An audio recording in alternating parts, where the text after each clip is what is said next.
Во периодот од јули до денес, односно после самитот во Баку, владата сериозно го интензивира процесот на имплементација на препораките на УНЕСКО.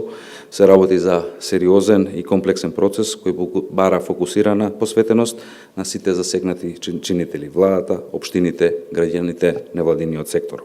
Од јули до денес можам да ги потенцирам следните значителни исчекори: времен прекин на сите градежни работи и легализација на територијата на Охридскиот регион, се финализира планот за управување со природното и културното наследство, што делови, односно сегменти клучни ќе ги презентира државниот секретар во Министерството за животна средина. Се финализира регистарот на дивоградбите во Охридскиот регион, односно Охрид и Дебарце е завршен. Очекуваме до крајот на месецов да ги добиеме информациите и од општина Струга.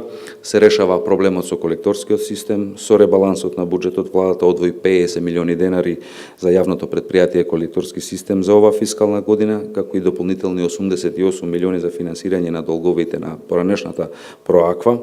И петиот елемент, клучен, важен, се формира меѓудржавно тело за заедничко управување со природното културно наследство во Охридскиот регион заедно со Република Албанија. Во изминатиот период од неколку месеци значително е интензивирана комуникацијата со Центарот за културно наследство и со УНЕСКО, се со цел навремено да бидат информирани и споделени информации, размислувања и препораките, се со цел за да можеме во февруари, кога ќе го поднесеме прогрес извештајот, да имаме дополнителен прогрес во тој дел. Се разбира, со извештајот во февруари не завршува целата работа, продолжува и до следниот самит на УНЕСКО во Кина, но се разбира и после тоа.